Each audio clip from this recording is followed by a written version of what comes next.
It's live. Yeah.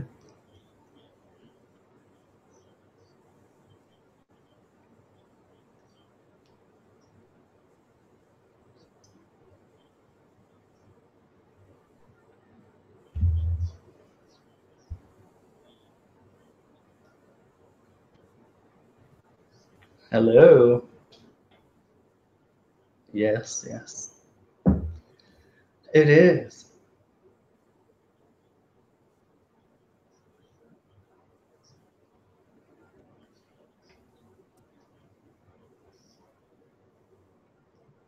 All right.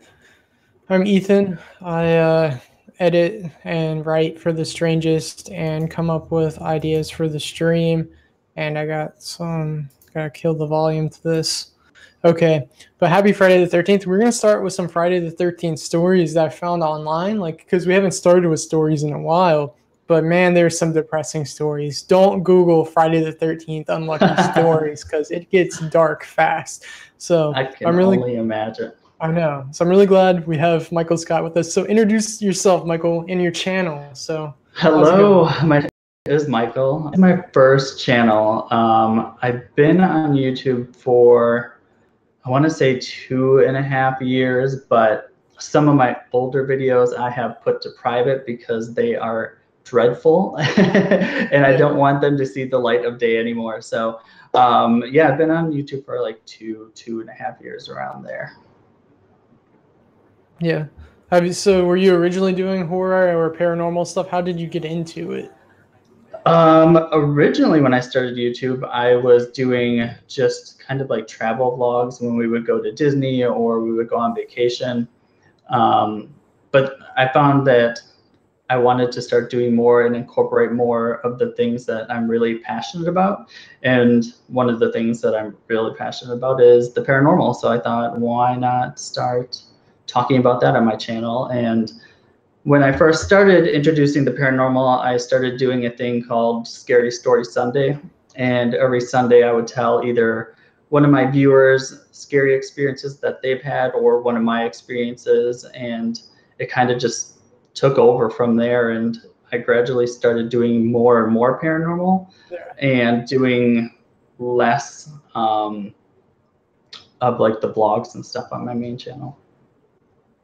Do you miss doing like all the vlogs? So now you also have like a vlog side channel, so you had to move that to a different channel. I did, well, because once my channel kind of went primarily to paranormal, people would get upset if I posted something that wasn't paranormal. They'd be like, I thought this was a paranormal channel. I thought this was a scary channel. So I figured, you know what, I'm just going to move all the other stuff to a different channel and just keep this one strictly paranormal. Yeah, I saw where you posted one video. I don't remember what it was. So it was out of your regular rotation. And someone was like, I thought this was a paranormal channel. What is this? And they were getting so mad. I'm like, good grief. Like, he just posted an extra video for you guys. And that's pretty much how you responded to him. I'm like, I know.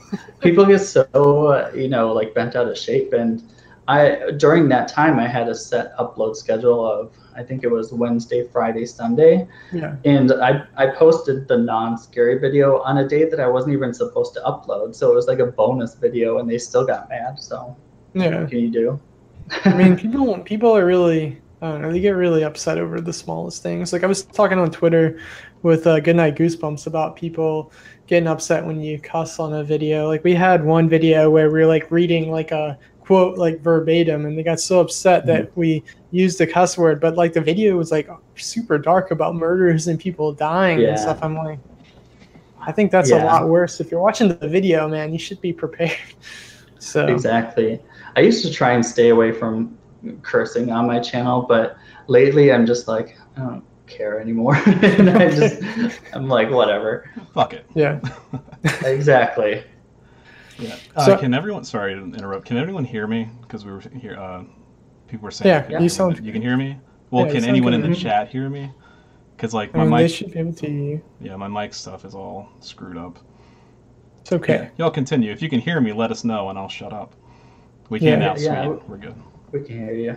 You gotta catch up on the chat too. I've been stressing. So apparently the first opening of the video no one could hear because my mic wasn't set up. Yeah, so happy Friday the 13th, Friday the everyone. 13th. Exactly, Friday the 13th. Yeah, see, what had happened was when we went to go live, per usual, everything was screwed up. Like, it didn't give us the option to actually go live, so we're having to use a completely different software. So hopefully, like, it's saying that I don't, like, my face doesn't pop up when I talk.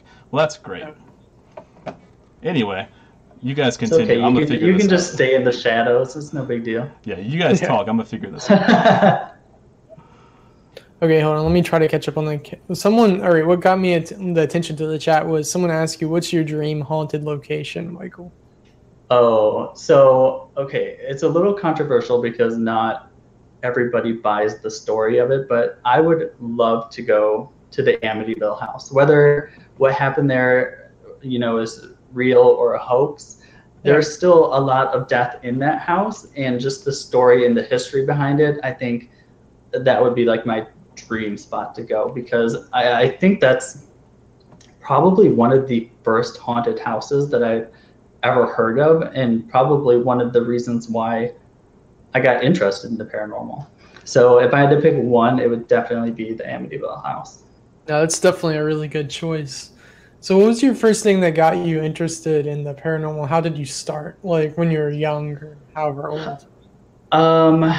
It was as a teenager, and I was that weird friend that people sometimes have, where instead of going to parties, I would drag my friends to the cemeteries at night and make them hang out with me at the cemetery. It was really fun because where I grew up, one of the cemeteries was supposedly occupied by a cult. And so we would always go there at night to see if we could find the cult that was in the cemetery. And we never found the cult, but it was still fun to go there and ghost hunt and see what we could find. Yeah. So have you had paranormal experiences? You got a lot of videos about it, but have you ever had something happen? If you have had, what was your first experience that made you be like, go from like an interest to like, oh shit, like this is a really scary thing? I think some of my first experiences were as a teenager when we would go ghost hunting. We used to bring, at that time, it was my dad's camcorder. You remember the ones that you had to like put on your shoulder? Yeah. So that's what we would bring, and we would just bring that and a flashlight. And there was a couple times while we were at the cemetery, we'd get home and then watch the footage, and we'd see either like what looked like an orb at the time, or sometimes we'd see like a shadow kind of move. And I think those are what really drove me into wanting to do more and more and more. Yeah. I mean, have you found, keep skipping ahead of the outline, so have you gone back and found some crazy footage when you're editing stuff at these places? So because you go to a whole lot of places, it's impressive all the places you go to. I would say almost like 50% of the stuff that's in my videos I find after I get home. Like I don't realize half of the stuff that's going on until I get home and rewatch the video, especially when I'm doing like a spirit box session. In the moment, I always get so, I don't know the word, I kind of get really down on myself thinking nothing really came through. I didn't hear anything. And then when I get home and I listen to it again, then I start hearing all this stuff that I didn't hear in the moment. So I catch maybe like 50% of my stuff after I get home. That's what I found is like we found a couple things like in the editing process, and we're gonna have a video on just stuff that we found after the fact. I mean, it's just little things. So I mean, it's really, there's like two really creepy ones. I'm gonna mix it in with some videos that some of my friends have sent me of some crazy stuff. So, but you never know what you're gonna find. Like there's like one time when I was editing like a snow video, I just saw like this person like walk across like in front of the camera, like that would have been really like within 10 feet of, and I never knew someone was in the like these woods with me. I thought no one was around me. It was like 7:30 in the morning. So yeah, it's crazy in the stuff that you catch when you're rewatching the footage. I think one of my favorite pieces of evidence that I've caught so far is when we were at the Villisca Axe Murder House, and we were sitting in the living room, and we were playing with one of the balls in the room, trying to get like some of the children to interact with us. And we were doing a spirit box session, and we were rolling the ball. And as we rolled the ball through the spirit box, you heard a voice say, "Catch it." And so like that was like one of the coolest things that I think, you know, I've caught so far. You know, just something that's very in the moment and ties directly into what we're doing, you know? Yeah. So before you go to places, like how do you plan it? Like what do you do in advance before you actually go out? You know, to be honest, I don't do all that much besides just researching. Like I like to find out if I'm going to like a hotel or something, I like to find out which rooms are said to be the most haunted so I can try to reserve those rooms. And then I try to do just a little research on what some of the legends are, what other people have seen, so that I can kind of keep an eye open for that stuff. But other than that, I really like to just almost wing it in a way. I like to go in and just kind of experience it for myself instead of picturing everything else that everybody else has seen. You know what I mean? Yeah, I definitely understand because a lot of us, like a lot of ours is really like, okay, we're going to be in this area for whatever reason, either like just for a trip or work or whatever. So we're going to look up haunted places in the area. So we'll make like an outline of places we need to film. And usually that's about it. Sometimes if we're really lucky, we know the whole story behind it. But a lot of times it's like, okay, we need to go film here. It's going to make a video and let's see if something happens. So exactly.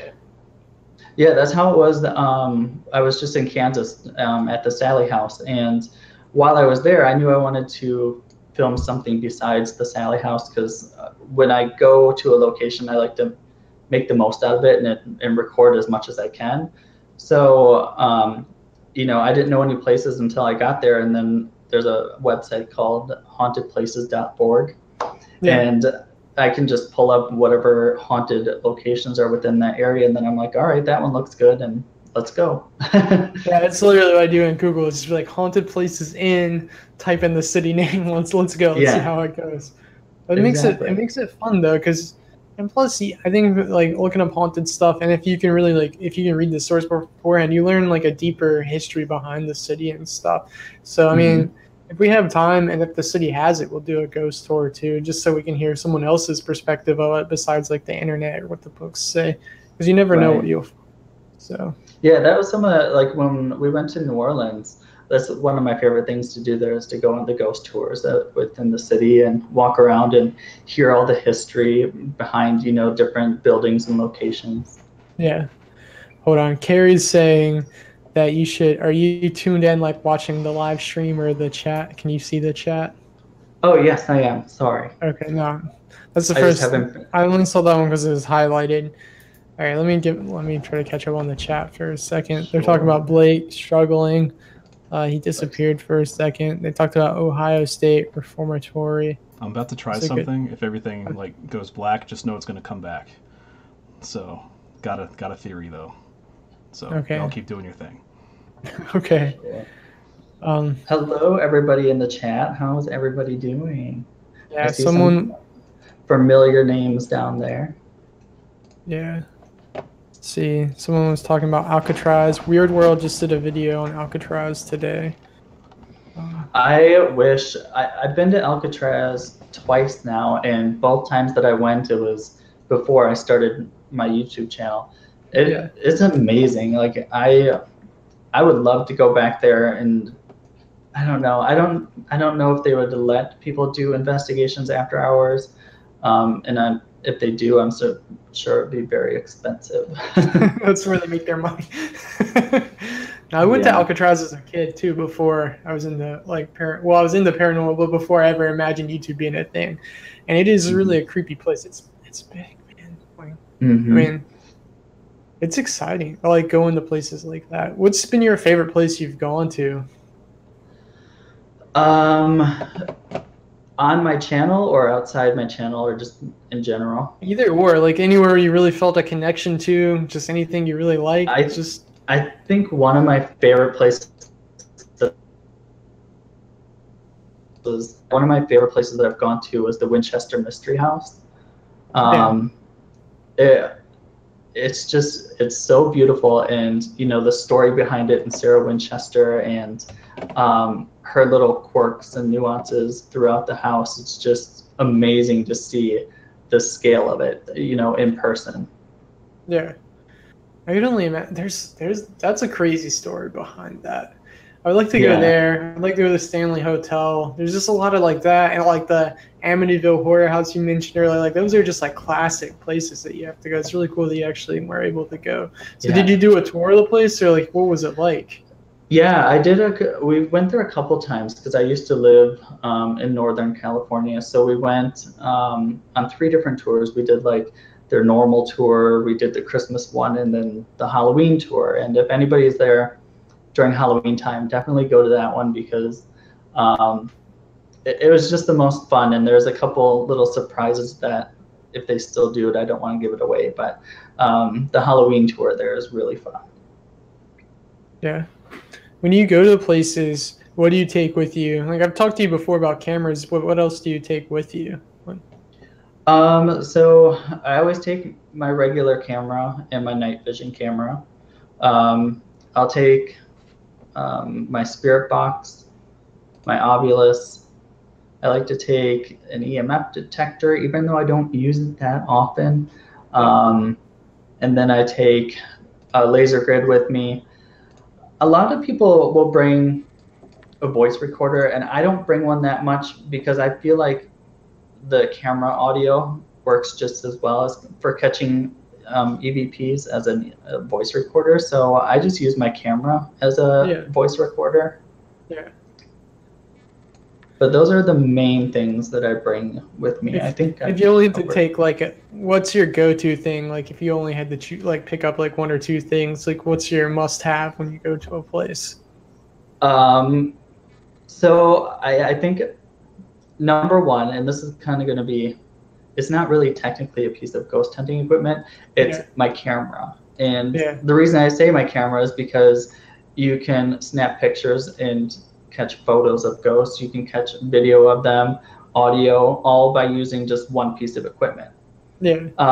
But then my go-to ghost hunting piece of equipment would definitely be a spirit box, just because it's so much fun and you can get that instantaneous, you know, feedback and interact with whatever is there. Yeah, we've not messed with a ghost box yet, except other people's. I would like to get one. That's like the one thing, like the next thing to get for like an investigation. We have an EMF reader now, cameras and stuff. I picked up some cool stuff on cameras recently, like when we were in St. Augustine, like before when we were in Savannah on our road trip. The guy, like, we went on our ghost tour and kept being like, take all the pictures, take like 100 pictures. You never know what you're going to find. I did all that, and I don't think I ever caught anything because I went back through it. I'm pretty sure I didn't catch anything. I was really disappointed because this dude was so sure that we'll see at least one thing. So I was still in that mindset when we went to St. Augustine, and I took like 5 or 6 pictures in a row, and it all showed like this it wasn't just like an orb. It was like the craziest orb you've ever seen. Like it wasn't like a light out there, but it almost looked like a mix between like a full body apparition and an orb. And I got like 5 pictures of it from different things, so you could tell like it wasn't like a piece of dust. And even one of them, like I tried to clean the lens between taking it, and it still showed up before like disappearing. Right. So yeah, and that wasn't, you know, it's a struggle sometimes with trying to catch evidence. You know, everybody thinks that it just happens all the time, and it doesn't. There's a lot of times where I will go to locations around me and I'll film and I'll get nothing, and I'll come home and go through the footage and then just delete it because there's nothing there. You know, ghosts don't work on demand. You can't just ask them to do something and they're going to do it. You know what I mean? So yeah, there's a lot of times that I go out and catch nothing, and you just have to keep going back and trying again. And it's very, you know, I've caught a lot of evidence, like EVPs, and I've caught stuff on the spirit box, but you know, I still have not seen a full body apparition. That's one of the things that I would love to eventually be able to see, but those things are really rare, you know? Yeah. Okay. I don't know if this is working. Okay. Giving it a shot. I hear you. Yeah. Well, I have to put my webcam manually in, so I don't know if you guys can see me. This is just gonna have to work for now until we figure it out. Okay. Continue. All right, hold on. Talking about seeing things, full body apparitions. Mm-hmm. Trying to think. Yeah, Sorry, and it gets like, sometimes it gets frustrating because, there are other channels that like to exaggerate, some oh yeah, things. definitely. There's so many people try to exaggerate yeah. and do all kinds of stuff. That's what's lame. And Yeah. I don't want to do that. But I think it's something like the things I've saved that we like. The reasons why I haven't put it in the video that it goes with is because I'm trying to save like a collection. That way you could say like, oh yeah, this one could be easily explained if you think about it. But here's some other ones. Like these are the ones were really questionable that we picked up. You decide. Right. Like I don't want to just tack it onto a video and make it about that because a lot of our stuff we kind of want to like include the history, the story, all the stuff, the lore behind it, so people can make their own decision. But I was gonna say, do you ever go places where you try to film a video, and do you ever like cut videos? Like, are there videos recently that you filmed and been like, oh, I'm not gonna release it? Not too many. There's been a couple times where I went out and filmed, and I had either one, I didn't catch any evidence, or for some reason I just hate the way that the video turned out. And most of the time I'll still post it just to show people that it doesn't show up every time you go out there. Like I just put up a video recently. I think I called it like ghost hunting fail or something like that. Yeah.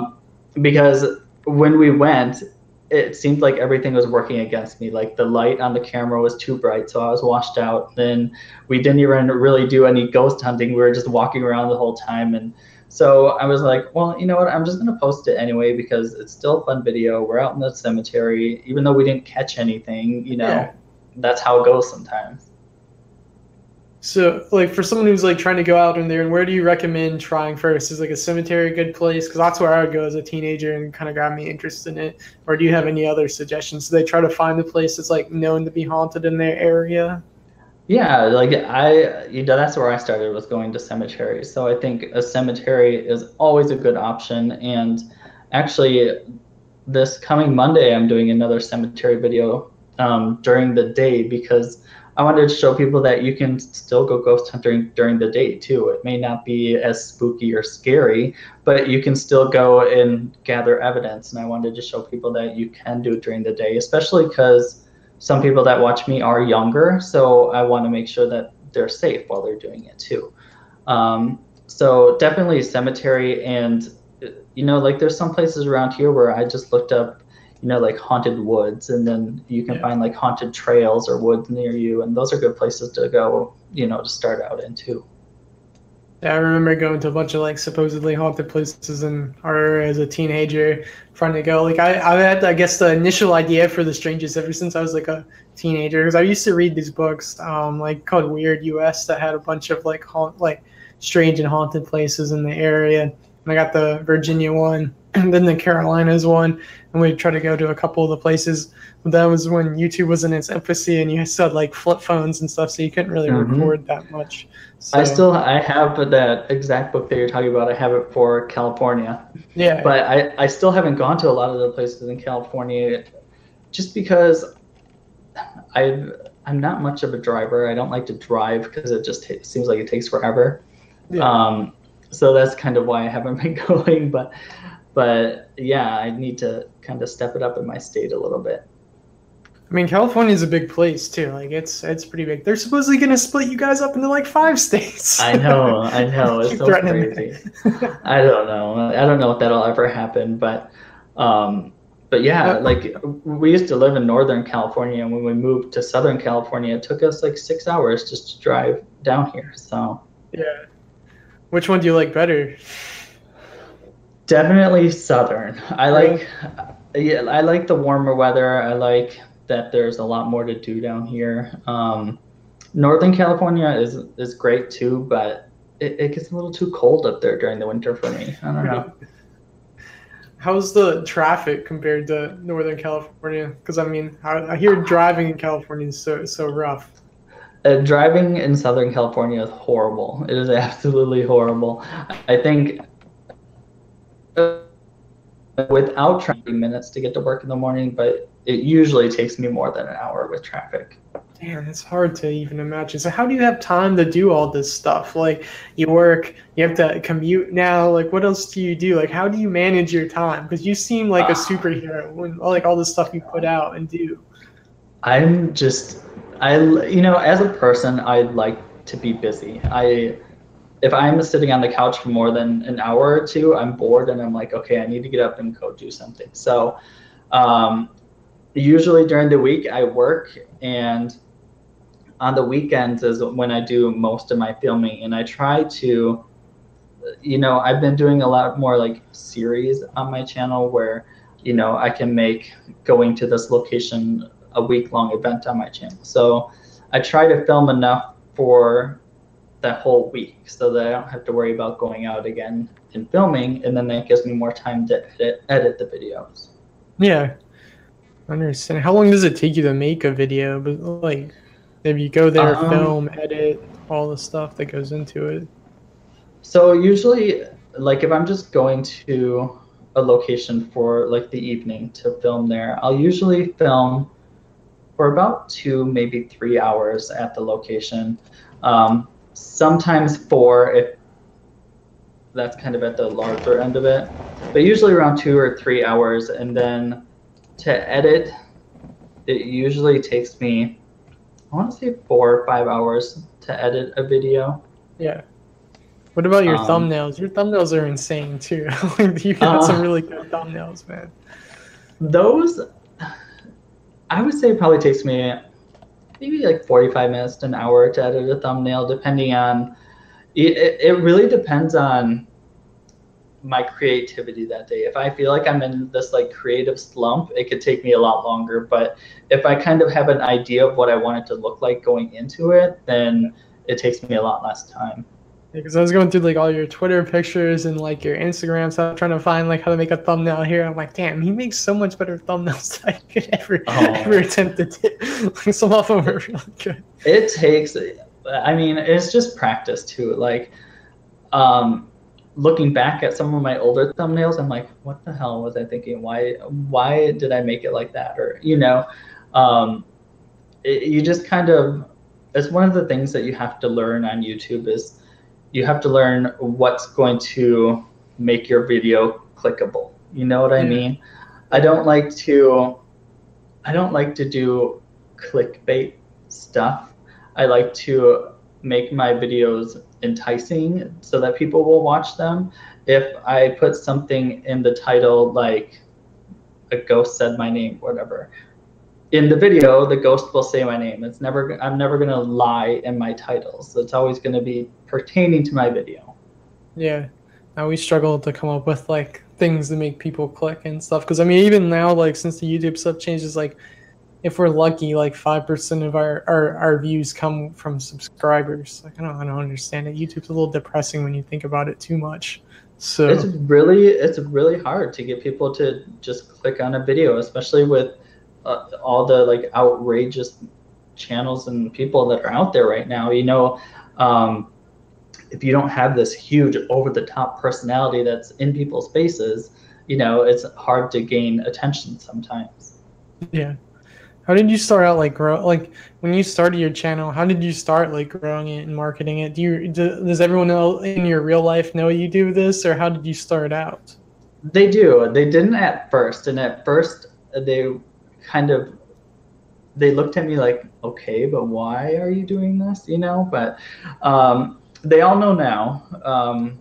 When I first started, I would use Facebook groups on the paranormal and ghost hunting, stuff like that. I would use those platforms to advertise some of my YouTube videos. But other than that, I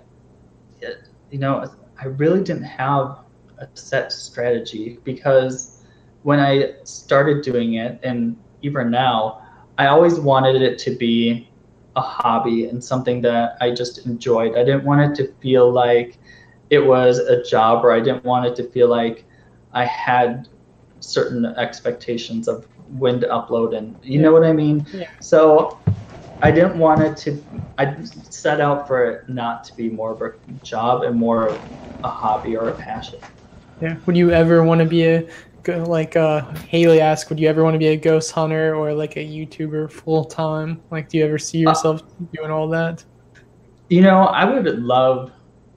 It would be amazing to be able to do YouTube full time and just go to different haunted locations and go ghost hunting and capture evidence and share it with everybody.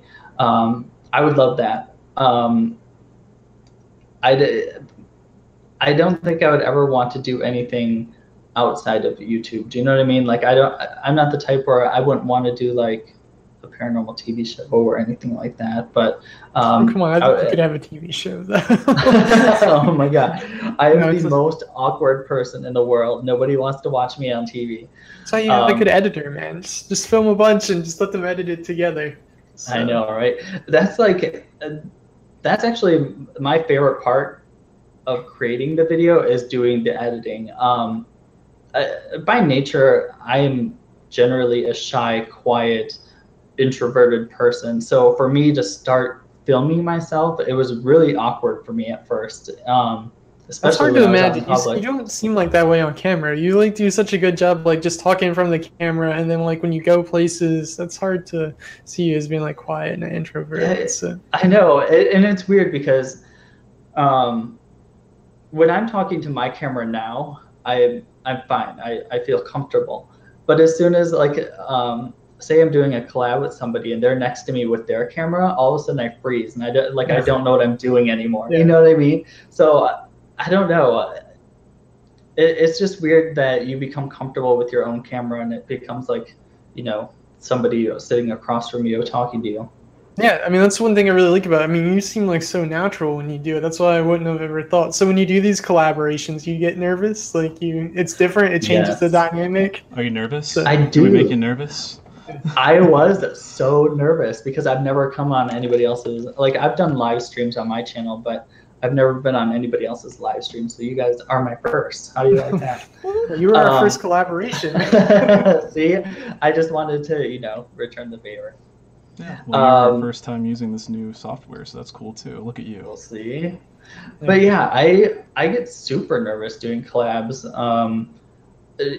Especially if it's your first time meeting the person, that's always weird in itself, meeting strangers. But then when you're standing next to them and you have a camera that you're talking to also, and I don't know, it's really, I don't know, it makes me nervous, it makes me anxious still, and I don't know if that's something you ever get over. I think you just kind of get used to it, and just as soon as you start the video, then it's fine.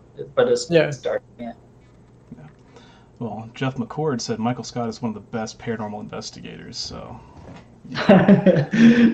Jeff McCord, he gives me such a hard time on Twitter. He better say something nice on here. And Haley M said, "You're adorable, Michael." So thank you, got the chat going for you, man. Yeah, you're getting nothing but praise. How did you build up such a strong subscriber base? Because that's the first thing I noticed about your subscribers. Like you have so many. You always get great comments. You always get so many likes. Like how did that start out? Like how did you grow that? I don't know. You know what? In my videos, I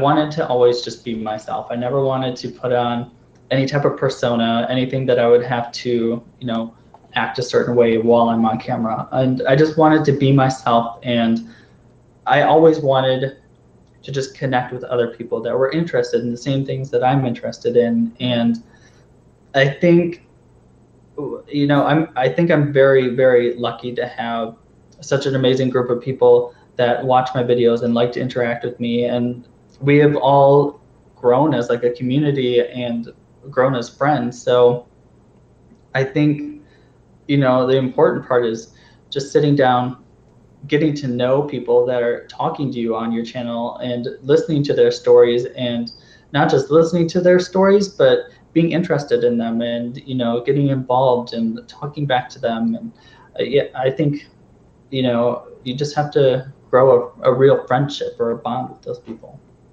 Yeah, definitely.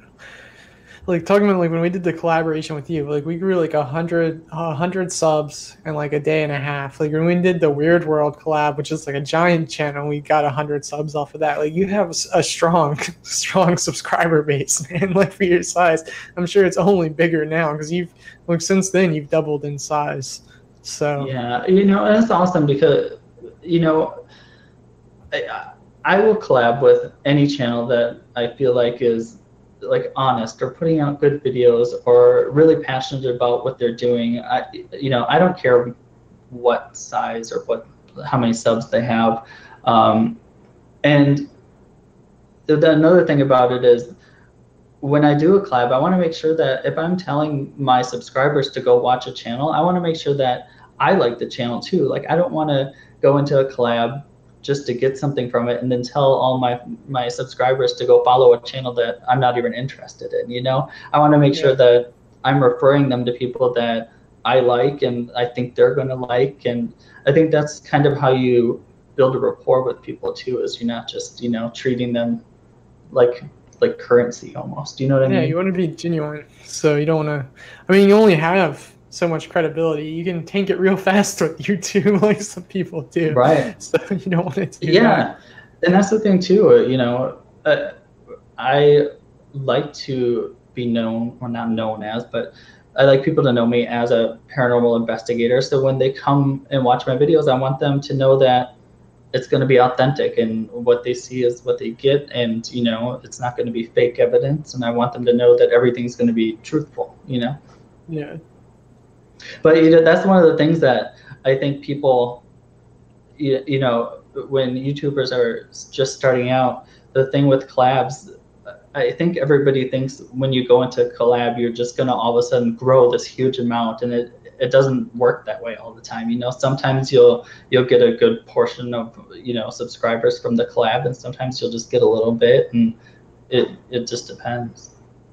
Yeah, I think it's good to like be able to mix and match like subscriber bases. And we definitely had some collaborations where they didn't do that much. I mean, even like live streams, like I look at the live streams as a way, like if someone wants to collab with us, but we can't like schedule or do something like a real video, like we could easily have them on a stream and do something that makes it easier. And like some streams will pick up like some subscribers, some will pick up like 0. I mean, it just depends, but it makes it exciting. And some people come with like their own haters and stuff too. They migrate to your channel, so you get some bad with the goods. It's so like we have enough of our own. We don't need yours. I know. It's so weird. The thing that baffles me the most about YouTube is the people that are subscribed to your channel solely to dislike your video as soon as it goes up. Like I don't know who it is because unfortunately you can't tell who dislikes your video, but there is somebody that as soon as my video goes up, there's a dislike right there, and it's like, why are you hanging around just to dislike my video? Like, don't you have anything else to do? A dislike when we first went on, and Whiteout, thank you so much for the Whiteout. Sorry, Whiteout. Holy crap, Whiteout! It worked. I got so it. amazing. I'm not trying to interrupt, but it pops up now. It pops up when we get donations on the screen, so that's what's up. Awesome. That's Continue. so awesome.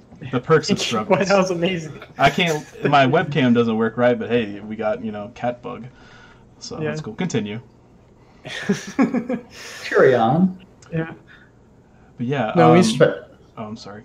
I was gonna just say we struggled with monetization. Like we just got monetized like 2 weeks ago, so it's our first like. We just like this is our third stream where we actually have the super chat. How long were you monetized all along before like they changed the requirements and everything? I was, because when I joined, they didn't have the rules in place, and by the time that they did come out with the rules, I was already surpassed what I needed. It's good that you didn't get like sent back to go. Yeah, but now I feel like I'm kind of starting over with my vlog channel, so. That's true. Like that one, I have to wait until whatever. But with that channel, I don't mind because I'm just doing it for my own sake, for like my memories and stuff like that. So but yeah, it kind of, I understand why YouTube did it. It really does deter a lot of people that are in it for the wrong reasons. So I totally understand why they did it, but it does hurt a lot of smaller channels that are in it for the right reasons. Like, even though they're not making a lot of money off of those videos, they still deserve to be compensated in some way for the work that they put into their videos. So yeah, it sucks, but at the same time, I see why they did it.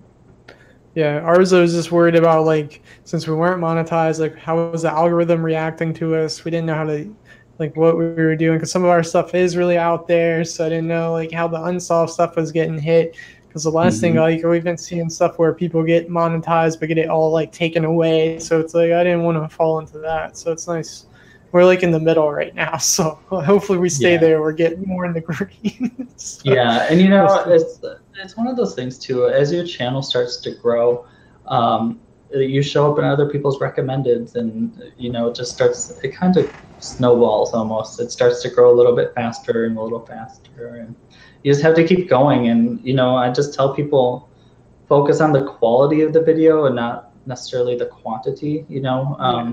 Even if you're doing one video a week, if it's one awesome video a week, people are going to stick around for that. Well, we got a video coming out tomorrow. Yeah, get excited for the video tomorrow. I'm still here. I haven't unsubscribed from you yet. So. That's good. Also in the chat, I missed it earlier, but Jason Agron said, Blake, the donation I gave you a few weeks ago was refunded. So I'm such a procrastinator that I didn't accept it on PayPal quick enough, and it thought it was like a faulty donation. So Blake, it refunded it. I asked him, and I was like, can it be refunded? He was like, no, I don't think so. I mean, I've never done that before. I've never had it say, like, you have to accept it. Now you make me worried about PayPal. Yeah, so sorry, Jason. I really appreciate the donation. I thought it would sit there. I didn't think that I had to do things.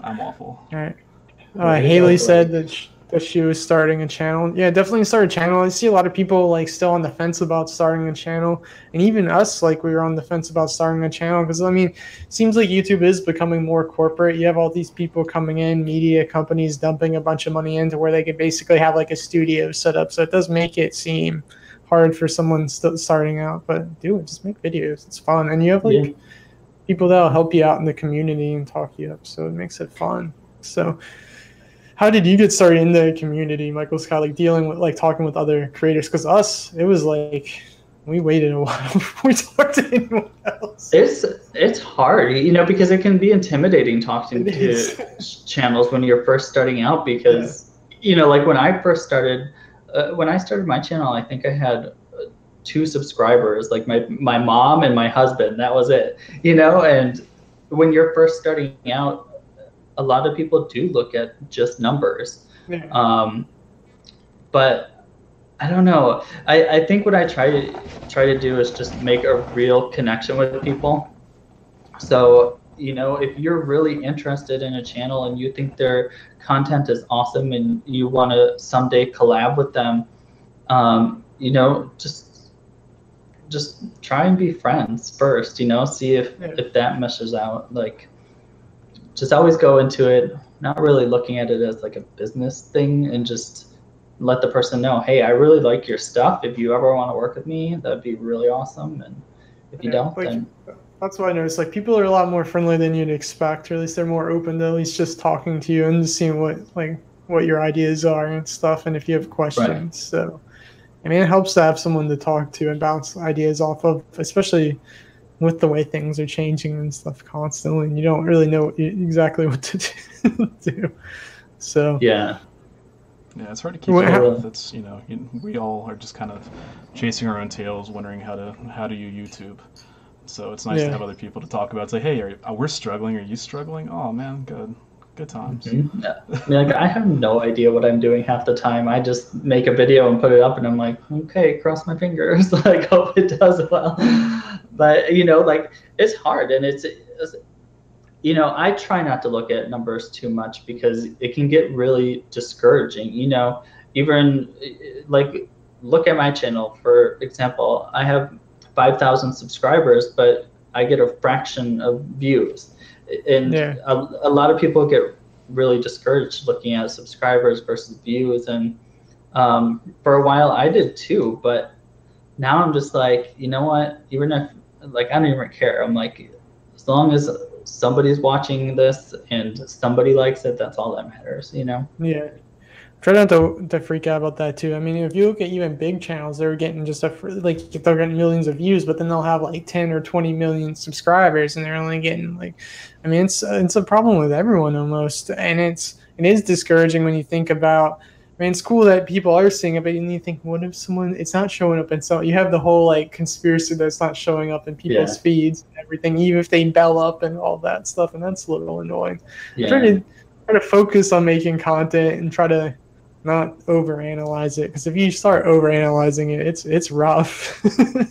Exactly, and that's why you really just have to go into it as, you know, a passion. You know, go into it because you either love the subject of the videos you make, or you just love making videos. And for me, it's always been, you know, the paranormal I love, and I love making videos. It's kind of like my creative outlet, especially editing them.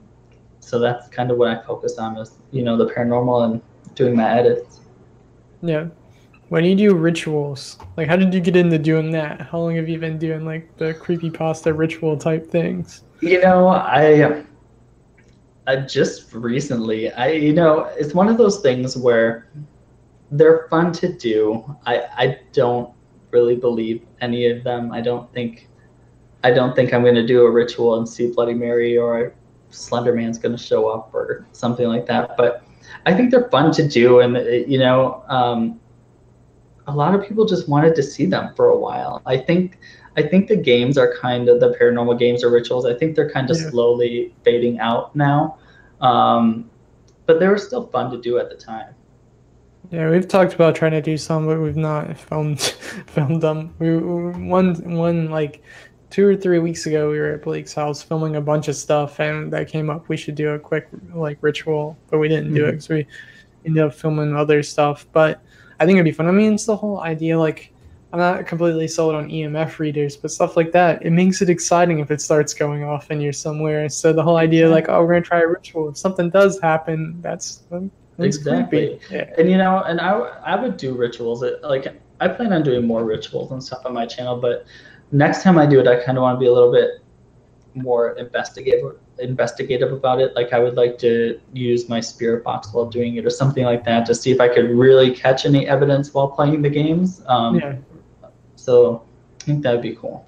How long have you had your spirit box? So you're the first person I watched that actually had a spirit box. Like, so how long have you been messing with that? I would say maybe 3-4 years.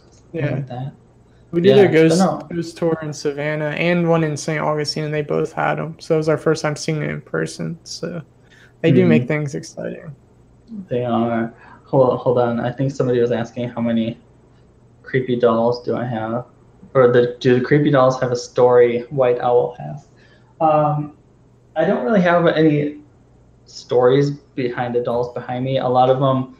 There's a Halloween convention that I love to go to called Midsummer Scream, and I go to that at the end of July. I'll be going in at the end of this month. And so there's a lot of local vendors there that sell different creepy objects. So that's where I got some of them.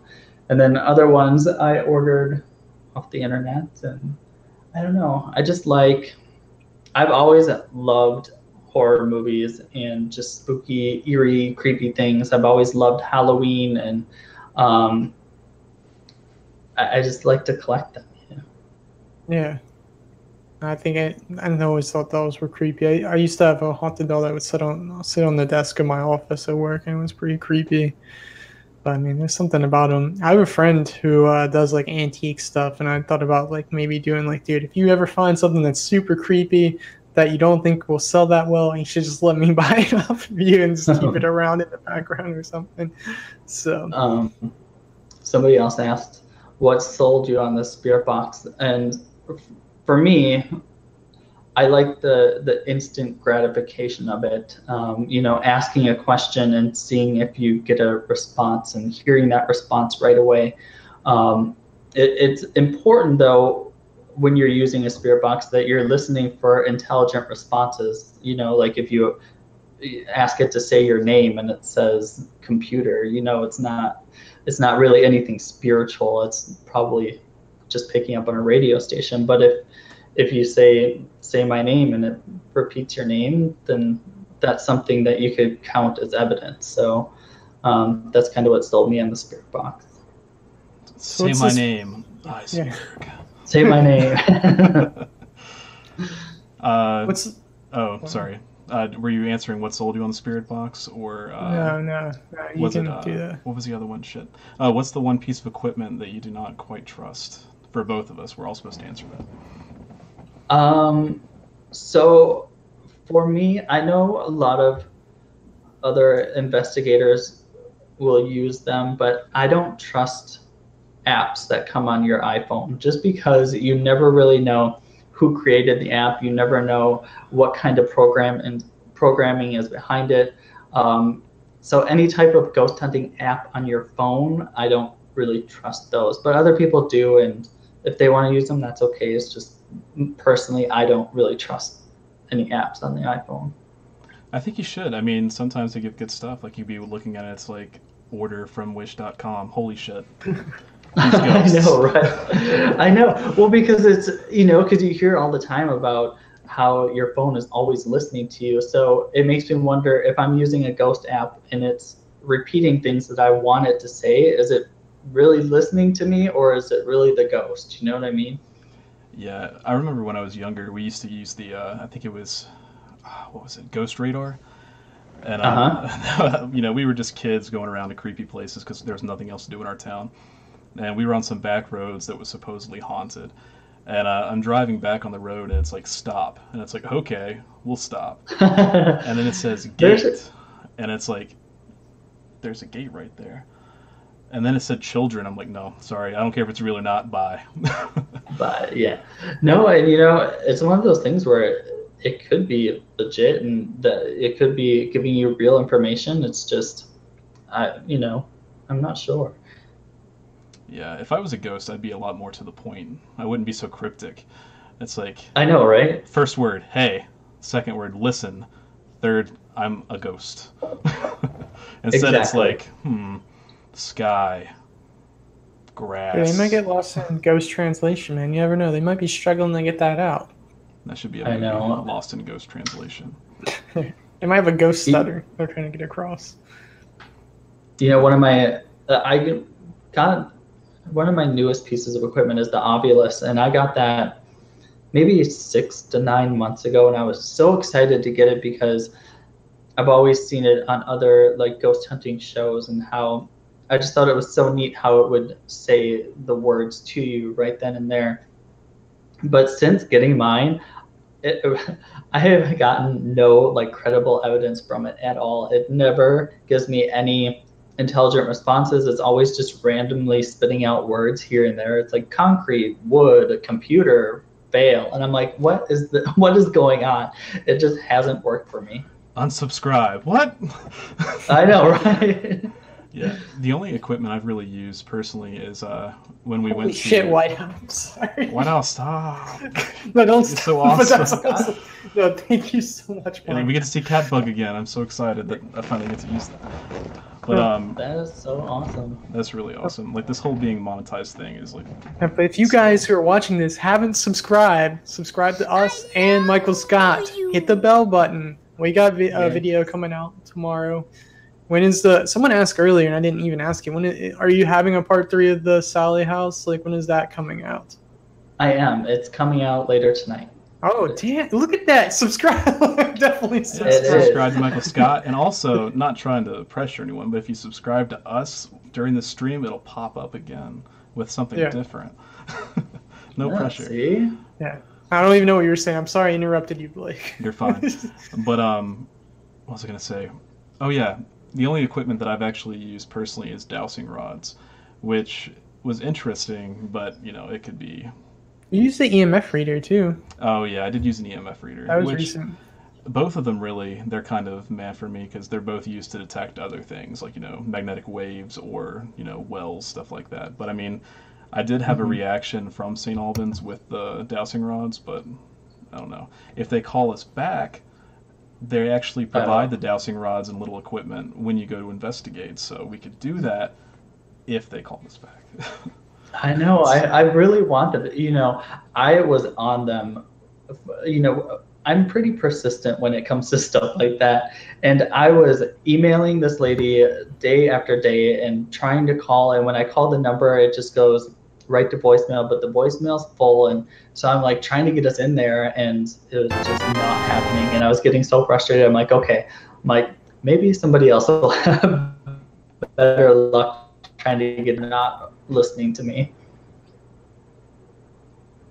I don't know why. Like, I figure that's how they made their money. So I don't know why they're so weird about it.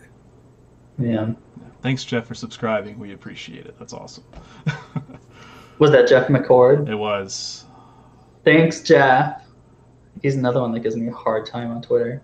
Your Twitter following is active too, man. Those so many of those tweets got like the liked and the retweeted and stuff. Like, it just blew up our Twitter. Thank you. Like, it was awesome. Well, of course. I was like, oh, I'm gonna retweet it and let everybody know that I'm gonna be here so that they can come hang out with us. Oh, you have such an active following. It's great. How do you stay connected with people the most? Like, how do you talk besides comments on YouTube? I'm most active on Twitter. I always tell people that, if you want to be the most up-to-date and current with me, follow me on Twitter, because that's when I'll let you know when a video is coming out, what I'm doing next, that kind of thing. But then it would be YouTube after that, and then Instagram. Yeah, your Instagram's pretty big too. Like, got some. Yeah, I have a Facebook page, but I don't really use it that much anymore. Yeah, I creeped that too. I did all my investigating beforehand on social media. And our Facebook's probably our least active too. I mean, Facebook in a way, like for a page, like to operate it, it's kind of clumsy. Like trying to sit and do all this stuff. It seems really laggy and it's not as efficient. So yeah. Somebody said that I enjoyed horror movies. What was your favorite horror movie and horror franchise? Oh my goodness, that's a hard question. As far as a franchise, right now I really like. I would say I really enjoy the Conjuring franchise and the whole Conjuring universe. That's my favorite. But I'm really big on more modern stuff than the older stuff. I'm really and I also love found footage horror movie. Found footage is my favorite genre of horror. I love anything found footage. Yes. Yeah. That's both of my answers pretty much. I love the Conjuring universe. The only thing I haven't seen is the new Annabelle. And I love found footage, even Paranormal Activity. I know it got kind of corny, but I still enjoy it. No, that first Paranormal Activity is I like the first Paranormal, and even the second is. I liked it until 17. Paranormal 17 Spooky Adventure wasn't as good. Yeah, it was good.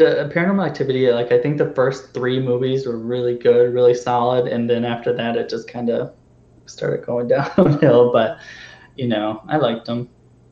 I actually watched a theory, if you guys are interested in film theory, the channel. It was the Blair Witch Project, and it was saying that it's actually a murder conspiracy, and it had a lot of good points. It's an older video. You guys should watch it. It was solid. Did you? I just saw something, and I really wanted to do it, but I already have something scheduled that weekend. But in October, for the Blair Witch, they have the Blair Witch tour where they take you to all the spots in the movie that they went to, and then you can sleep overnight out in the woods in Maryland too. So I was like, I really wanted to go do that, but I already have something else planned. But I thought that was really cool. We might have to check that out. That's not too far away from us. Yeah. I think it's in October that they have it. Yeah, it's we're so fancy. We're going to go investigate this. MichaelScot's probably in fucking Chernobyl. Yeah, hey guys, live from Chernobyl. And it was actually my, for this year, when this year came around, that was my goal or resolution. Is this year I wanted to travel and go to as many places as I could, and so that's just what I've been trying to do, is just go to as many places as I can. And I don't have children, so I get to spend my money on what I want to spend it on, which is great. Yeah. So yeah, that's what I've been doing, is just traveling as much as I can. That's awesome. So how do you work and travel? Like, what's your real life job? If you can say, you don't have to. Like, I work in the medical profession. I work. Yeah. I'm an occupational therapist. It's almost like physical therapy, but I deal more with the upper body and, you know, everyday kind of tasks like bathing, dressing, toileting, all that kind of stuff. Yeah. But I do that during the day, and then, you know, YouTube is like my hobby. Yeah. Yeah, it's a fun thing. It is a fun thing. Just it's addicting, man. Yeah. Yeah, somebody said Chernobyl Diaries is a good movie. I like that one too. Hardly anyone seems to have seen that movie that I've talked to. Like, it was such a big deal when it came out, and I watched it, and then no one ever talks about it anymore. But yeah, I would love to go to Chernobyl and see it. That would be amazing. Yeah, it's a little bit dangerous, but I'd like to go. Like, if I was suited up enough. Yeah.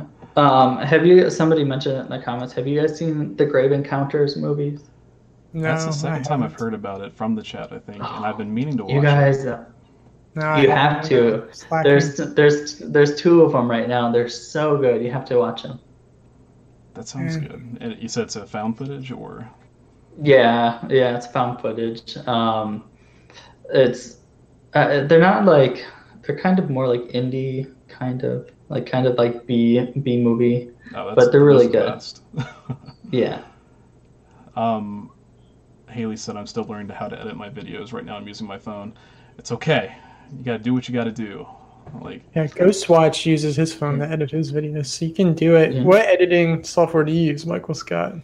I use Final Cut Pro, but when I started, I was using what comes on a Mac, is it iMovie or something? Yeah, iMovie, yeah. Yeah, so I was just using what I had when I started, and even now, I'm still learning editing. You know, there's something that I learn every time I do a video. I have to constantly YouTube how to do stuff so that I can put it into my film. Yeah, it's great. Like, way back in the day when I first started, I used Windows Movie Maker, like way back in the day, and then Sony Vegas, and now I'm on Premiere, which I love. But I'm like you. It's like I'll have an idea. It's like, I want to do this on this video, but I don't know how, and then go through all the trouble and, you know, hoops. I know, and that's the hardest thing sometimes. Like, you know, I like to put a lot of edits into my intro to kind of like set the mood a little bit, and sometimes that will take me longer than the rest of the video just to do that, like 15-30 seconds worth of video. But it's, you know, editing, it takes a lot more time than some people would imagine. Oh, definitely. Yeah, I'm really slow at editing. It's a struggle. Haley M said, Michael, will you ever do a meet and greet? Yes. I'd like to. I'm going to Portland tomorrow to start. Just casual, like, I'm going somewhere tomorrow. Yeah, I'm going to Portland tomorrow to start a new kind of like series on my channel, which has to do with kind of meet and greet type things, but I don't want to give it away yet. So, but I would love to do more meet and greets, and stay tuned because you'll see what's coming up. Yeah, if you'd like to schedule tomorrow, Oregon, the next day, outer space. You know, interview with a live alien. Next time you can catch me on Mars. Yeah, no big deal. Space Force. No big deal.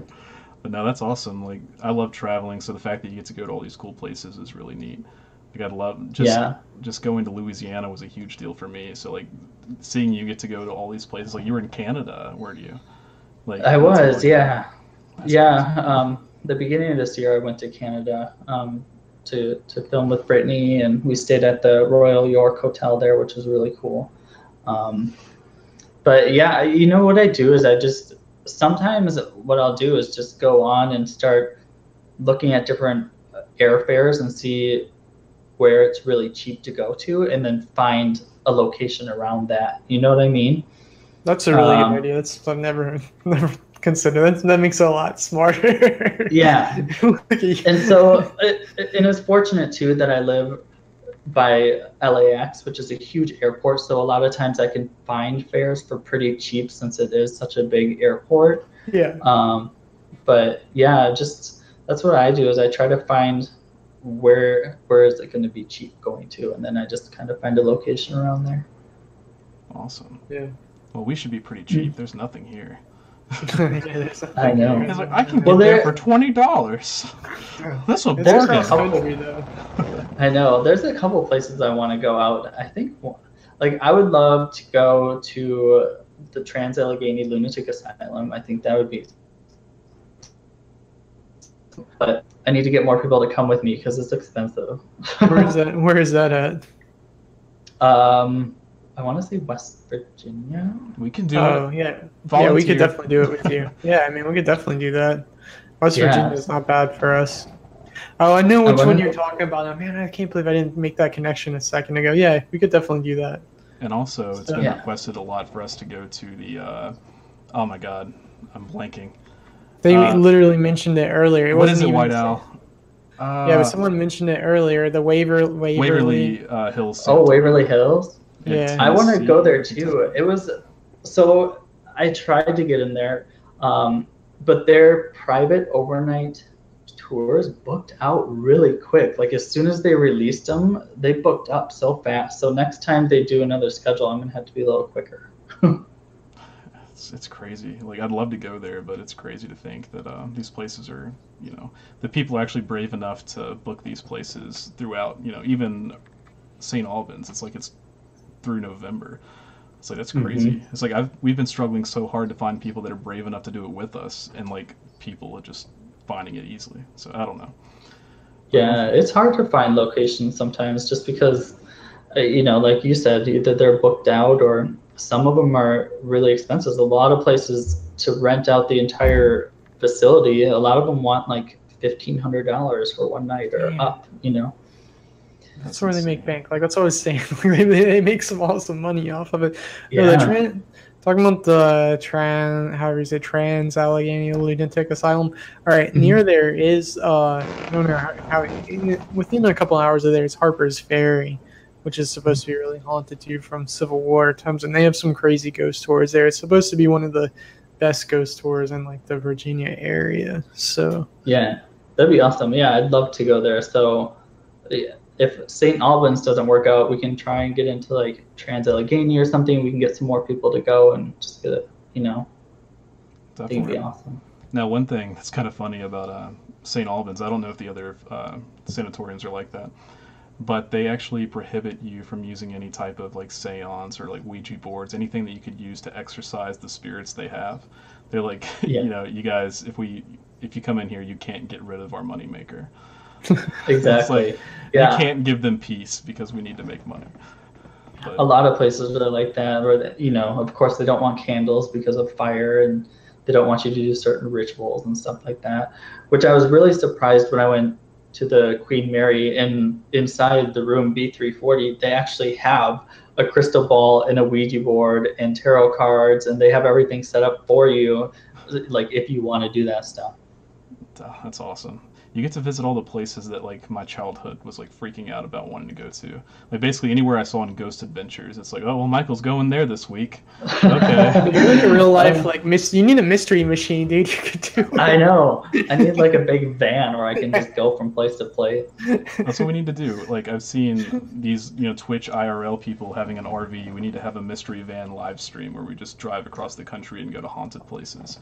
I know. After we quit our jobs.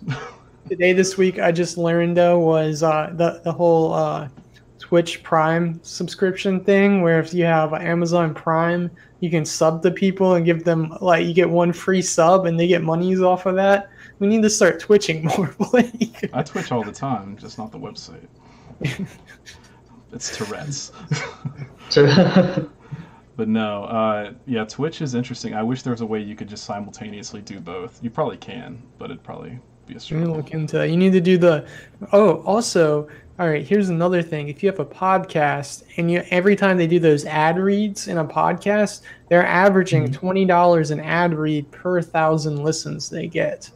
So if they get 2 to 3, that's 40 to 60 per 1,000 they get. like a clear listen up. That's crazy.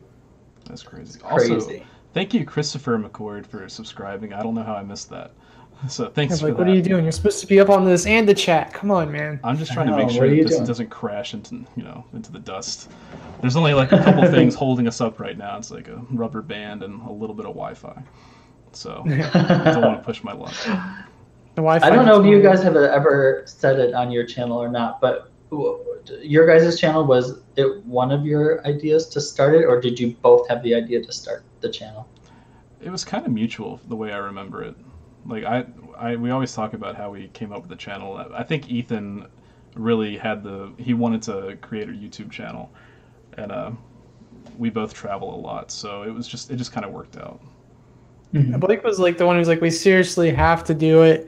I came up with like the strangest and like the branding behind it, and like writing the first like script is how I was like, oh, well, we could call the subscribers strangers, and then at the end I was like, I could say stay strange. Like it all came from like writing. It wasn't really the first script, because the first script I gave up on. So it's the first real one that actually completed. Because the first time we had the idea, I tried writing the script. And I was like, this sucks. That's my first time writing since college. I was like, I'm not doing this. And then a year later, we wrote the Notre Dame script. So, very cool. Yeah. Very cool. Yeah. Okay, Haley, I'll follow you on Twitter. Promise. And how many people do you follow? Your Twitter is crazy. I should have paid more attention to it beforehand. It's just when all of a sudden I started getting these notifications on ours. I was like, wow, MichaelScot has a big following. I don't know. I guess I'm just lucky, I guess. But like a lot of the people that, are subscribed to my channel, they also follow me on Twitter. And like I said, it's just grown into like a mutual friendship where, like I said before, if you want people to be interested in you, you have to be interested in them too. It's got to be a two-way street. Yeah. So I really try to take interest in, people that are interested in me. So I try to ask them what they're doing today, or, what their plans are for the weekend, or even just responding to them, because it's sad, because there are a lot of channels that I see where they don't interact with their subscribers in the comments at all. They don't like their comment, they don't favorite it, they don't reply, and it's like all these people have made your channel what it is, but you don't even have time to like reply to anybody. Yeah, I don't understand that at all. Like ours, we have now we have Discord, and that's where we talk a whole lot.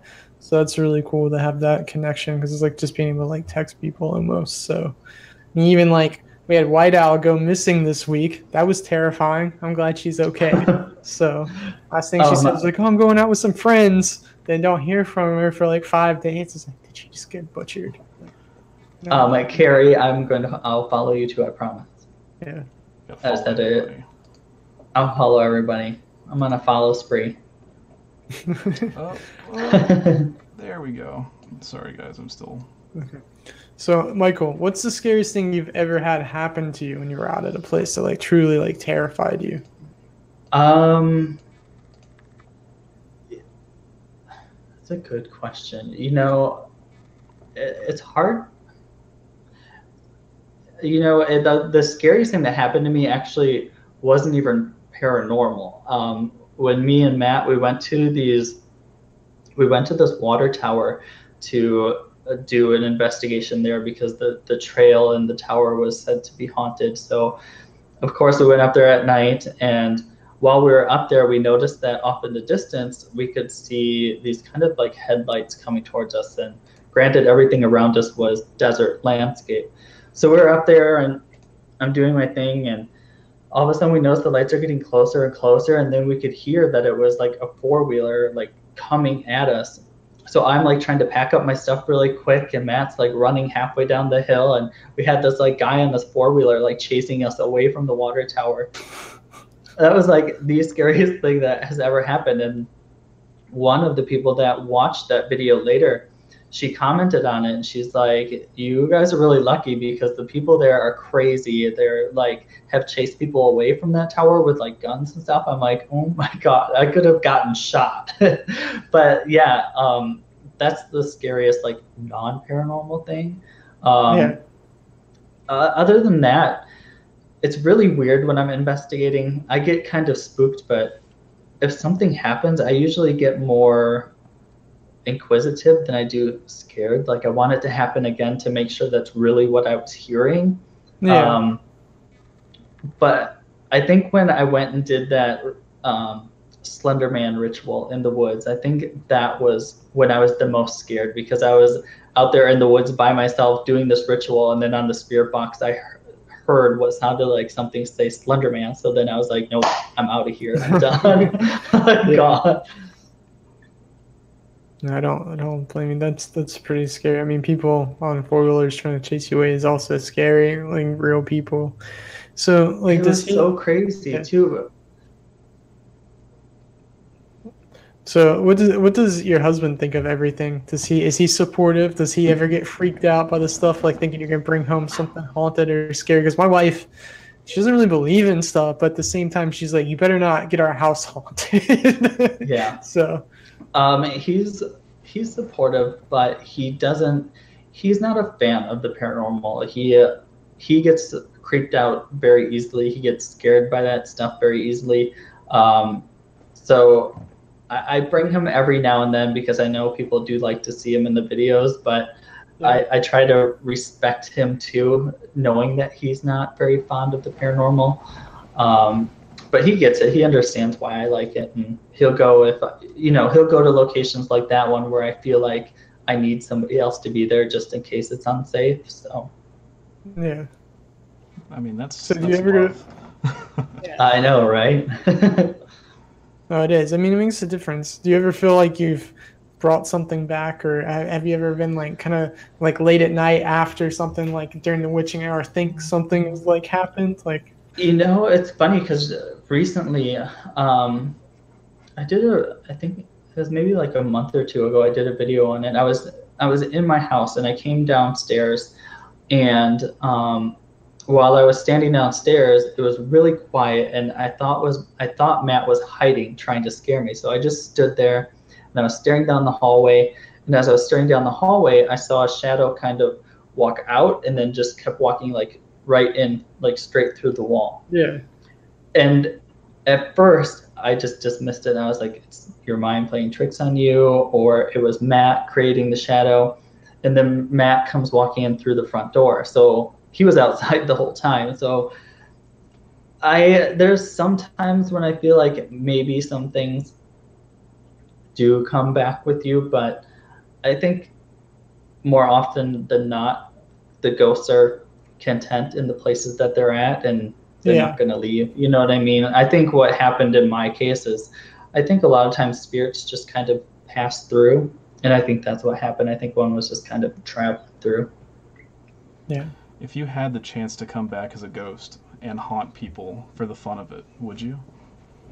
100%. I would too. Like, let's say I die and they're like, all right, Blake, you want to go to heaven or you want to go back and scare people for a few years? I'd be like, definitely scare people. It doesn't have to be a few years. It could be longer. So yes. That's just my dream. It would be so much fun. I think it would be so much fun to scare people. And that's kind of just my personality. Even now, like if I have the chance to jump out and scare somebody, I'm going to do it. Like I love, I'm the same way. It's great. I'm so excited about Halloween because I just moved into my new house last year and I got to do my own Halloween decorations for the first time. And like I was in the car yesterday and I was just thinking, oh man, I'm going to do this for Halloween. I'm going to scare so many kids. It's going to be great. Mm-hmm. So I love it. I love Halloween. I think one of my goals is to eventually one year, like I would love to deck out the inside of my house, just completely deck it out in Halloween and have like a Halloween party. And I think that's so much fun. But I need to have more friends that live nearby because I don't have any friends in California. All my friends are like in different states. I don't have any friends either, except Ethan. Oh, I just saw checking YouTube. Bo Burnham just released. Well, H3H3 just released a podcast with Bo Burnham. I've been meaning to watch that. Dude, that's gonna be intense. Sorry to interrupt there. All right, keep fine. Going on with paranormal stuff. All right, so talking about all things paranormal. So, what are some things some stranger things, some more out there things that you believe in, and what are some things you don't believe in that you know for sure, like, okay, that's not real. I don't think that's a thing. You know, it's hard to say. Like, I try to keep an open mind about a lot of things. Um, some things that I'm not necessarily, like a lot of the, what are those called? Like, there are types of cryptids. Do you know what I'm talking about? I can't remember the name of them. The different types of like mutants.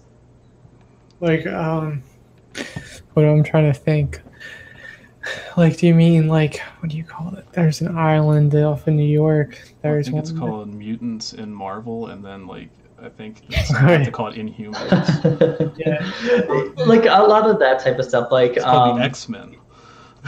like lizard people and The reptilians. Yeah, reptilians. I don't necessarily really. I'm not going to say I don't believe in it, but it would be hard to convince me that it is real. But yeah, I try to keep an open mind about most things. Trying to think of something that I'm just like, nope, don't believe in it. But I can't think of anything that like comes to mind. I'll just say, yeah, I don't believe in fairies, like elves. That's something. Let me see. All right, you also go to abandoned places. So how did you get into going to like that? Because some places, like abandoned places, are super creepy just on their own, whether they're haunted or not. Like you never know what you're gonna find. Yeah,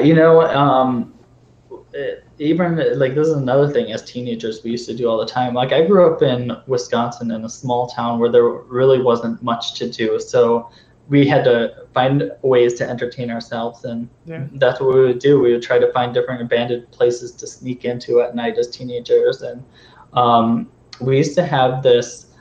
I don't remember where it was, but it was up on a hill in the woods somewhere. It was this old rundown house that we would always try to go up to, and we'd always get up there and we would get the door open just enough, but we were always too scared to go into it. And looking back, I'm like, oh man, I wish I would have went into it. But yeah, ever since a teenager, I always trying to find like just I think part of it is just the beauty of I think places that are abandoned or run down, I think they're really beautiful to look at, and to think of the history that was there. Yeah, I really like the idea of abandoned places, but what scares me the most about them is the police. Like, I just know that we're going to get caught by the police. Like, ghosts, that's fine. But I'm terrified of getting arrested. I was like, I don't need this. Have you had any run-ins with the police or anything when you're on like people threatening you for trespassing or anything? Like, how do you choose the places you go to? Now that like, see, the thing is also with having a YouTube channel now, like up in our age now, we kind of have careers. Like, you don't want to get arrested for trespassing and have that show up for jobs and all that. So exactly, yeah. I try to do research on the place beforehand and kind of read comments and forums of places that have gone before and kind of see what their say is, see if a lot of people are saying that they're getting in trouble for it or if they're in the clear. There's this place that I want to go to here, I want to say it's about an hour from my house, but it's a completely abandoned mining town. It's this huge town that's abandoned, and I really want to go, but they say it's really heavily secured, so I'm kind of afraid to go. But sometimes I'm just like, fuck it, I don't care, I'm gonna go anyway, and I do. Like if I get caught, I get caught. Well, bail me out, man. The bail, yeah. I know. Yeah, that's how we felt when we went to Six Flags over in New Orleans. It's like it's would have been the coolest thing to go in and check it out because it's just an abandoned, looks like everyone's left at one time, which they basically did. But they say that people, get arrested pretty frequently. It was like, if you go, you will be arrested. It's like, I don't need that. Yeah, exactly. Yeah, places like that where, you have a high chance of being arrested, I kind of like steer away from. But a lot of times the abandoned places that I find are a little bit more, it kind of off the beaten path, so you don't have as high of a risk of getting in trouble for it. So I try to look for those more secluded ones to go to. Have you ever had problems with like people you found there? Have you found any like crazy people like living there or something like in the woods? No, I haven't had that happen. Well, actually, when we went, me and my friend Grace, we went to this old tunnel that's been abandoned. And when we got to the other side, we were climbing out. And as we climbed out, we noticed it was an entire like homeless camp, like at the other end. So we're like, shit, now what do we do? And they have all these people there staring at us. I'm like, all right, let's go back through the other way. But other than that, the only problem I run into sometimes are like the people that are there partying, and so I usually just turn around and come back another night.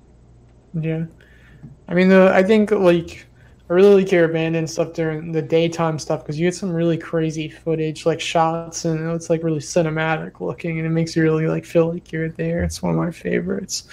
So. Mm-hmm.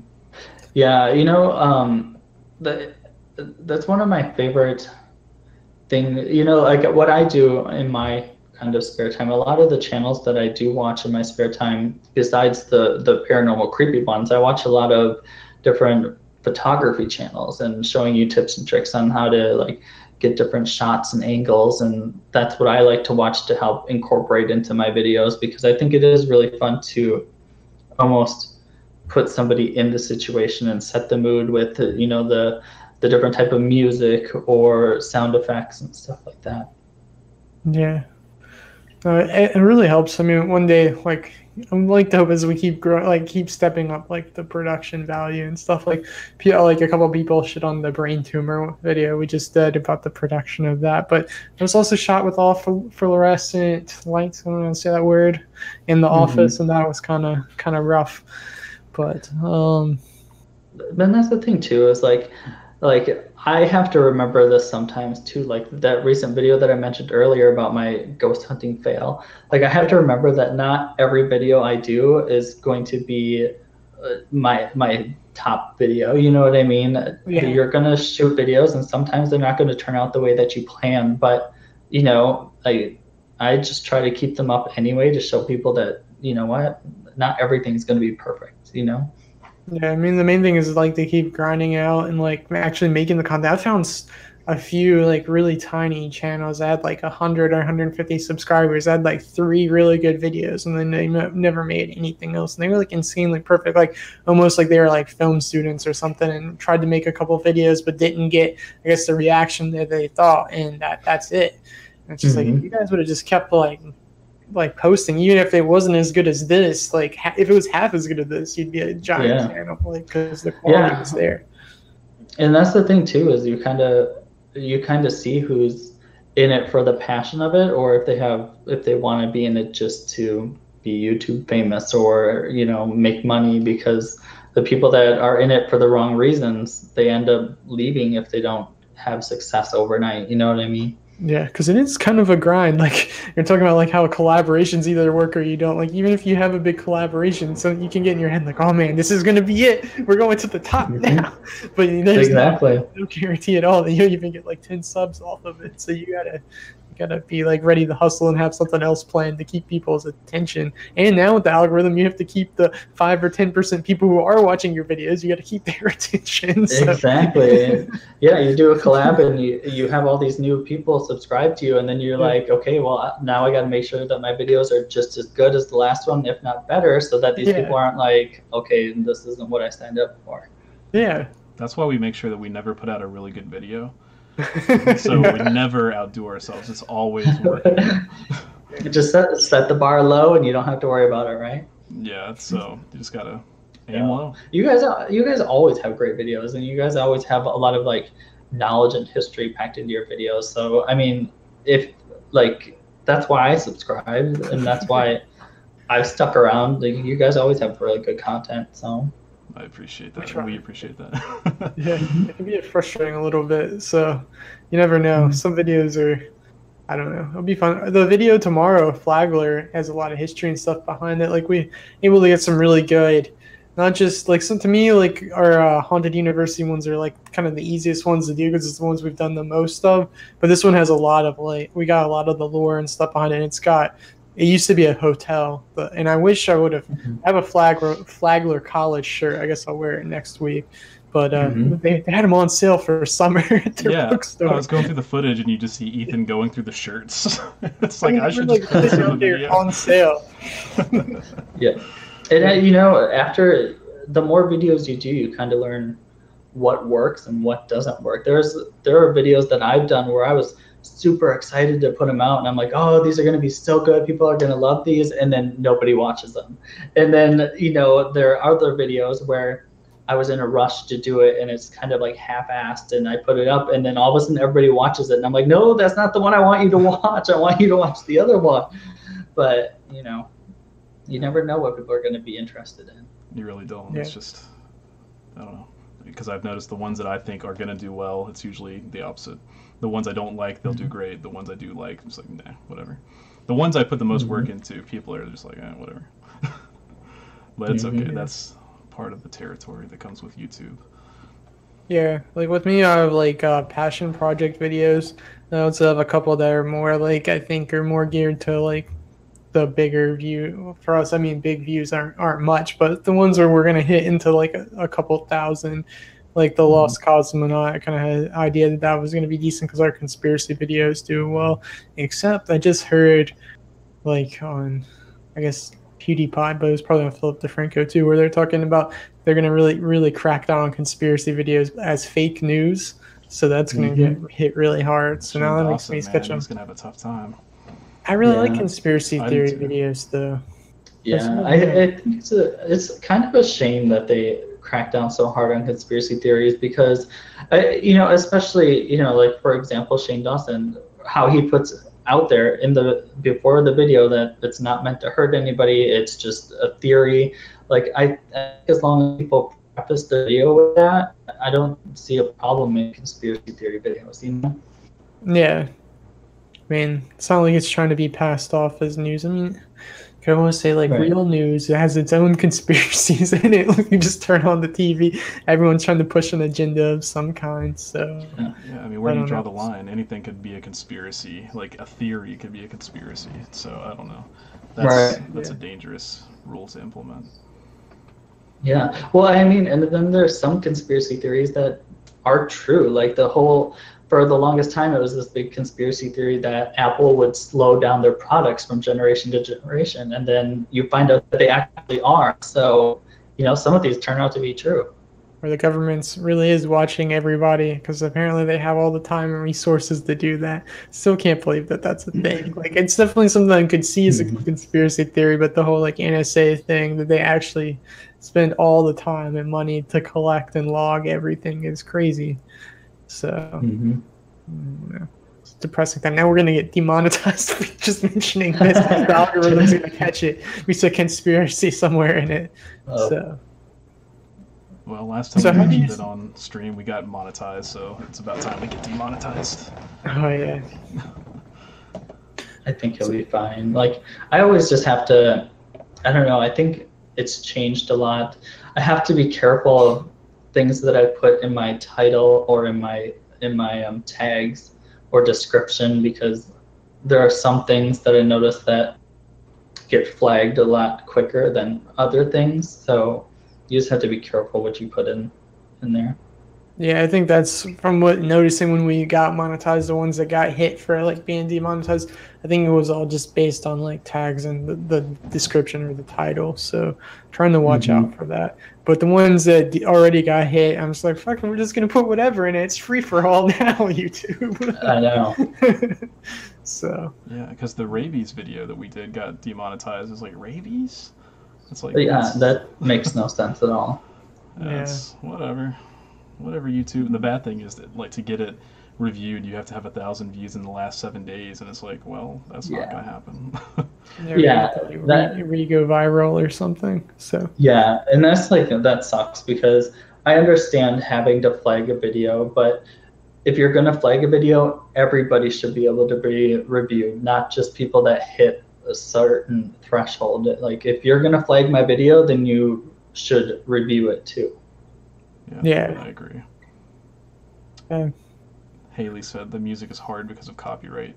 It is. Music is a struggle. We have to use a site called Epidemic Sound. MichaelScot uses it too, don't you? Yeah, that's what I use. It saves a lot of headache because you don't have to worry about it. Use promotion code.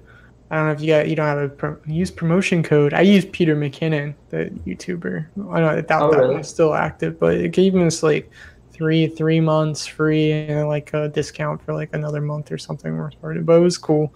It really does help. We have it on this and even on the side channel now too, so we don't get flagged because it helps. You don't have to worry about stuff. I mean, I was thinking about trying to repackage stuff like our streams into like a podcast format and doing stuff, but then I was like, oh, then we'd have to do something about music, and that's a whole nother licensing thing. It gets, when you try to think of things, it is really complicated with copyright stuff. That's why I kind of wish it was the Wild West of YouTube again, where you could just put out anything. So yeah, I used to do friend, because one of the things that I like to watch on YouTube are you know, like the videos that people find of, you know, I don't know, for example, like what is it, you know, like compilation videos of creepy things people have caught on camera. So I used to do videos like that of like, you know, scary aliens caught on camera, because I like to watch that stuff, but I stopped doing them because a lot of them, they would get flagged for like copyright from other channels and stuff. So I'm like, well, I'm not going to do it anymore. Yeah, I've always wanted to do something like that too, but I'm like, I don't know exactly how you do it. Like Sir Spooks does stuff and it gets like, he makes good videos off of it, and so there's like top 5s, but I have no idea. That's why if we did do it, it'd be our own material or something, like someone close to us who are actually letting us use the video, because I don't want to get striked or anything. If you get a community strike, you can't live stream for 3 months, and that would be terrible. So because we live stream every week, so yeah, but like we did the try not to laugh challenge on the side channel, and I mean just one person copyright claimed it. So like out of all the 20 videos, one person claimed it, and it's like, well, there goes any chance of ever making any money off it. Not that we will. It's you know, that channel's a far cry from being monetized, but still it's the fact that one person can screw you up. So a lot of people can claim anything. So I'm surprised we haven't had like any claims on like the main channel. So yeah, knock on wood there. Knock on wood. Yeah, for the most part we've done pretty well. Like using our own footage has helped a lot, just so we don't have to worry about that. But you never know, someone will find something. The first couple of videos we had used some it wasn't music that wasn't, I mean, it was free to use music, but you never know, someone could, you know, retract their, you know, their claim and claim it. So Carrie talked about like there's some YouTubers that do like allow you to do the royalty free music. She mentioned Coag. Like I've seen how I know a lot of channels that use him, like top 5s, and someone else, either Sir Spooks or someone other bigger channel I watch does it. But the reason why I don't like channels like that is because usually they're already like partnered with bigger channels and they all use that music, and I don't want to use the same stuff. So I mean, I heard our outro for Stay Strange in someone else's video the other day, and I was like, oh my god, no. I mean, I heard one of our songs that we used in the video too that was on a PewDiePie video, so that was pretty cool. But at the same time, I don't like when you have someone like Hack that does like specifically like to the horror scary community. If you have like, everyone using that, I mean, that same vibe, you're already kind of like pigeonholing yourself. The cool thing about like Epidemic is it's really broad. You can do your own thing, make your own kind of sound. So I don't know. Yeah, and that's why I like Epidemic too, because of how much there is on there. Because even in my videos, like I don't like to use the same background music or sounds in every video, because I feel like it gets repetitive then. And like if I'm watching somebody's channel, I don't want to see or hear the same thing over and over and over again. So I try to like swap it out with some other stuff. So a lot of times, a lot of my time is spent just trying to find the type of sound that I think is going to fit well with this video, and sometimes it can take a long time to find it. the way I do it is like I listen to Epidemic at work, and I'll like put it all into a playlist of certain sounds. That way, when I'm done like writing a video and beginning the edit, I can kind of see like like have an idea of what kind of sound that it should have in the music, and then go by the feeling. So and evolve from there. And I try to keep it a little different, so not all of them have the same like. That way they have different like ambience and all that. So I think music really does give it a life of its own. Even if you're not really paying attention to it, it might be something some subconscious that people are picking up. So exactly. Yeah. And then like the same thing, if someone uses the same song as you, like, and it's a big YouTuber, they might be like automatically think, oh, you're just ripping off this person, and they might not even know why. Like you're just a discount so and so. So yeah, it gets ridiculous sometimes with people saying like, oh, I did this first, or I did that first, and it's like it's an open format for people to redo things in their own way. Like I feel like if somebody wants to make a video inspired by somebody, I hate when people come down on that for that. You know what I mean? I don't know. But just be authentic and try to make it your own. Like, who inspires you the most for your channel? Oh, God.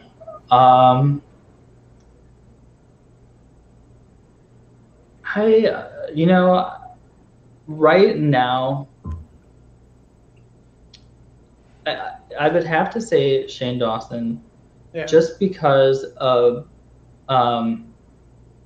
how he is changing every one of it, like the feel of his videos, and changing up his content, and bringing you things that you haven't seen before. Yeah, I feel like with the other channels, they're doing the same types of videos over and over again. Watch me eat this, or how many layers of this I can put on my face, or, and I feel like he's kind of stepping it up right now and kind of coming up with brand new ideas that people haven't thought of, and really interesting things. And they're really well edited and shot. And so I think he's like one of the big people that I look up to. I mean, there's a lot of channels that like I draw inspiration from, but I think he's like one of the only old YouTubers still left.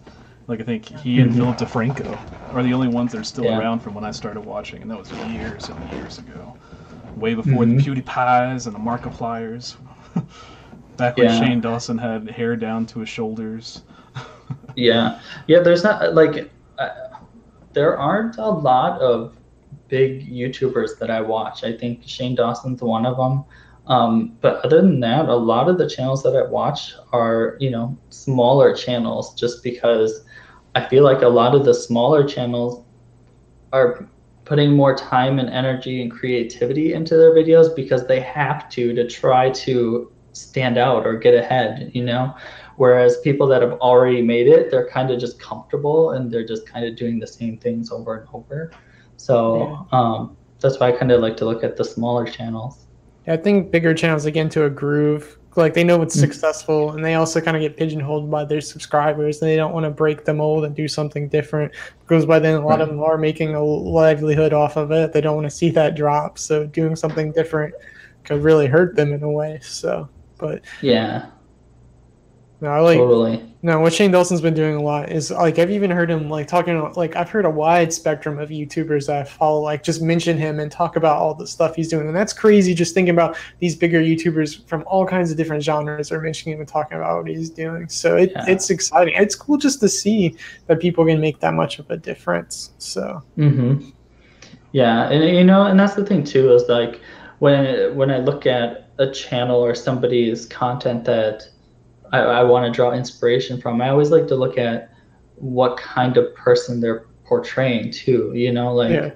I don't want to be like a douchebag like Logan Paul. That's true. I'm sorry.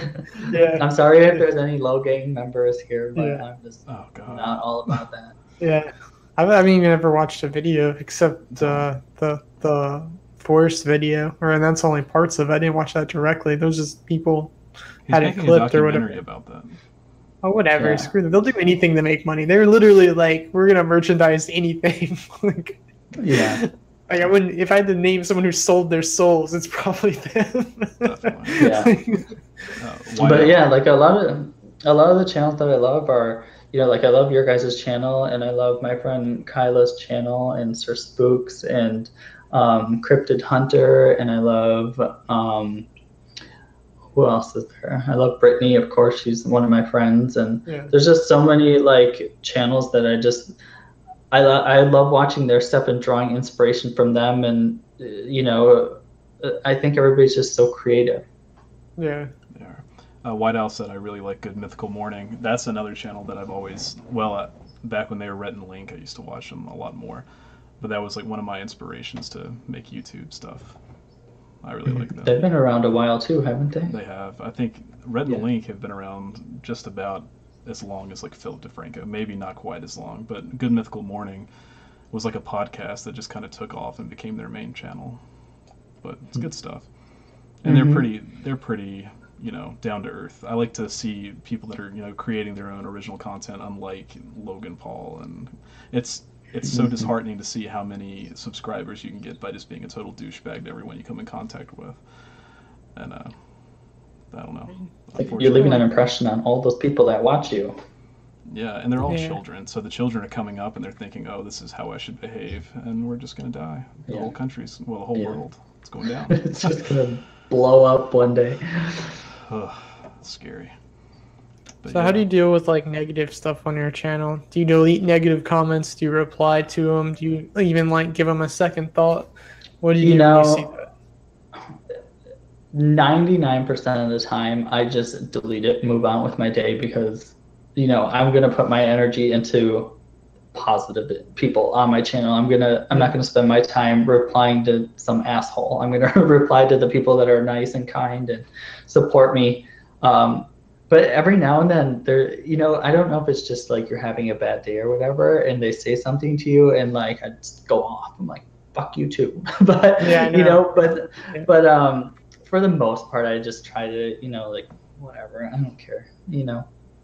That's how we do it. There's definitely days where we do go off on him too, and it can almost be like a subconscious thing. You might not be necessarily having a bad day, but just like that is like the straw that breaks the camel's back that day. Especially if it's like something you've worked on. It's like whatever.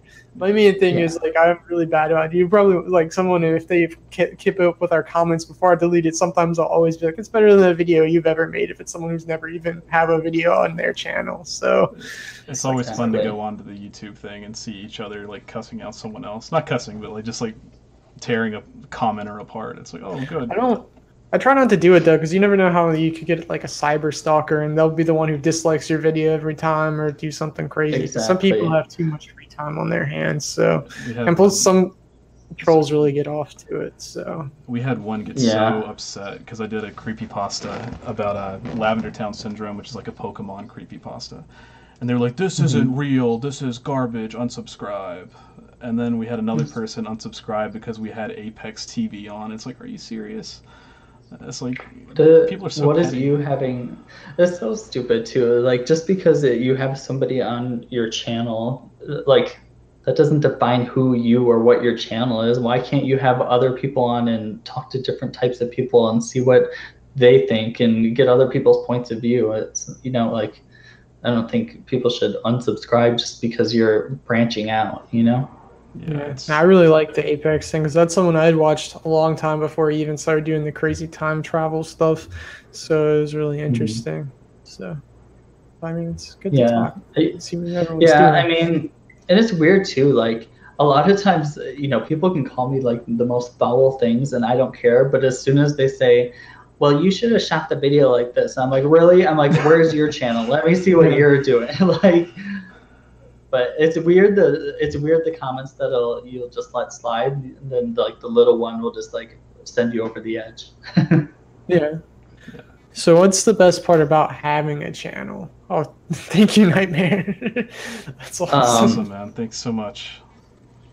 Honestly, the best part is just the community that I've grown through my channel and the people that I've met. Like I always knew there are other people that were interested in the paranormal, and but just actually becoming friends with other people, you know, like other YouTubers that I've met and gotten to hang out with and go investigating with, and just branching out and meeting new people. I think that's been the best part so far, because, you know, who knows what's going to happen with YouTube down the road. It may phase out, nobody will watch anymore, but you'll still have the connections that you made along the way. So I think that's always going to be like the best part for me.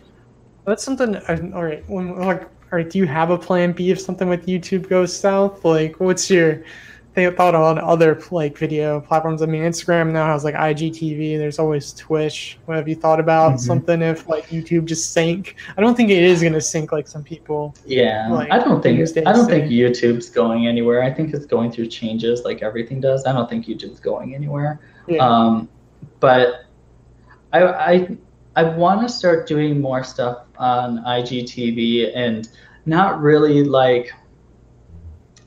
full videos on there, but I want to take some of like the extra footage that didn't make it into my YouTube video and kind of find a way to put it on IGTV or something like that. I think that would be cool, but I don't know. If YouTube tanks, then I'm just gonna work my other job and say the hell with it. We're just gonna work the corner. Like, that's our right. That's all we've got. Yeah, I mean, you know, I've always been going to creepy places, and I've always been investigating, and so that will never change. It's just if YouTube goes away, then it won't be on the internet. You know, I'll just be doing it for myself again. Yeah, I like filming and editing and stuff though, because before, when I was a teenager, I used to work at a movie theater, and I thought about going to film school, but I was like, realistically, how am I ever going to use this in real life? I mean, like, the odds of getting into like the film industry and actually doing something besides like being like a crew member that's like the 1,000th person on a credit, it's just really hard. But now you have YouTube, and you can just be like just your own director, your own writer, your own everything, marketer, everything.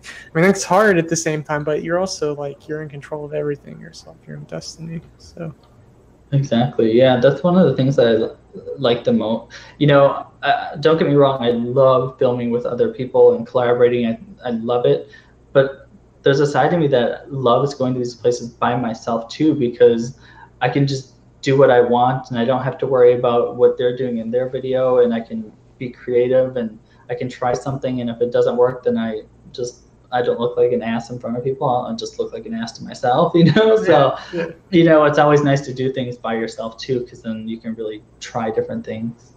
Yeah. Spooky Whispering said, if YouTube tanks, then just switch to Twitch with your Mario Kart gaming featuring Father Michael's laugh. Oh, Father Michael's hilarious. I went drinking with him earlier. We did tacos and brewery. It was a fun time. So, all right. So, do you have any other closing thoughts or advice for other small channels, like how to grow or be successful with all the changes that are going on? Or what's your closing thoughts? For like channels that are starting out, I always just say, do videos that you enjoy, and just take your time on them. Put a lot of effort into them.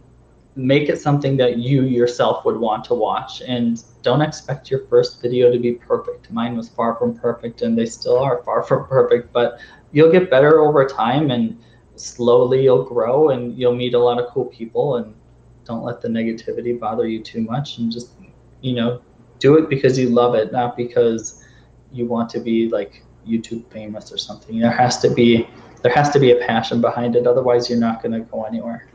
Yeah, you're definitely not. It's definitely a slow grind of like always making something. So, and trying to just get people. It's also talking about Instagram TV. Like, I've tried putting videos up there, and it just seems like I don't know how the discovery feature works or anything, because they like get barely any views, and it's depressing. Like, and sometimes they fail to upload too, and that's frustrating. I take the time to like upload this thing specifically for Instagram TV, and they'll fail to upload. So yeah, I think eventually. I don't really get Instagram TV too much either. I'm sure as it evolves, they'll come out with more features and, you know, reachability and how to become discovered through IGTV, but I really don't know how it all works either. Yeah. Haley said, I want to have a ghost hunting series with MichaelScot, Brady44, and the V Sisters. I'd watch it. You never know. Anything's possible. Yeah. step aside, Ghost Adventures. Watch out.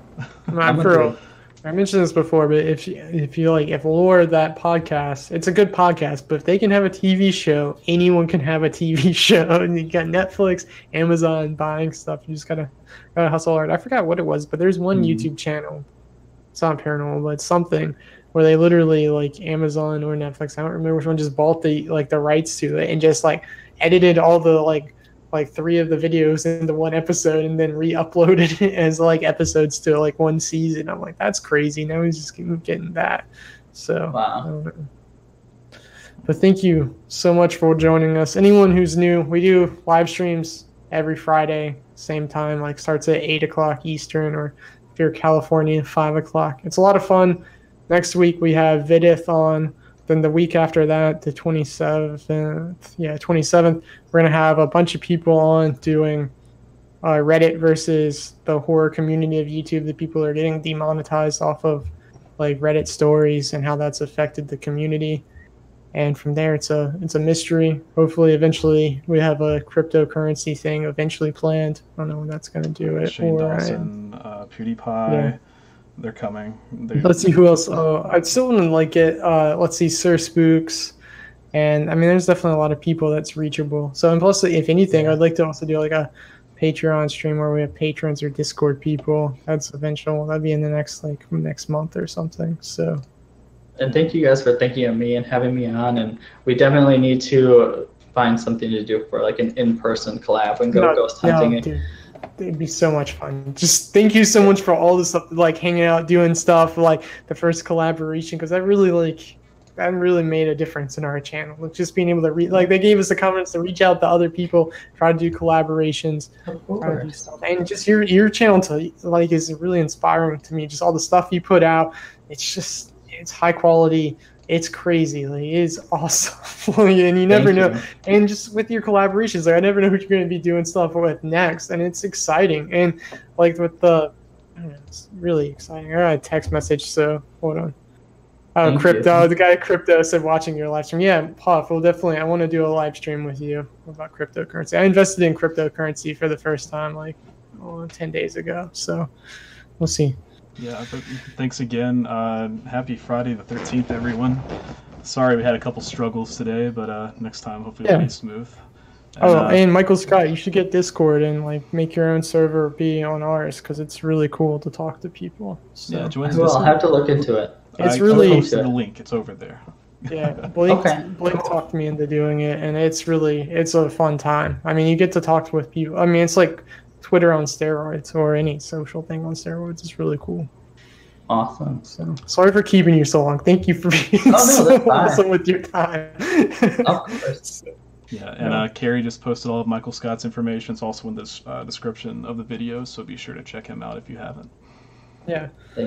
And he's got a new video coming out tonight. We got one tomorrow, so it'll be some awesome content. That's it, you guys. Any last words, you guys?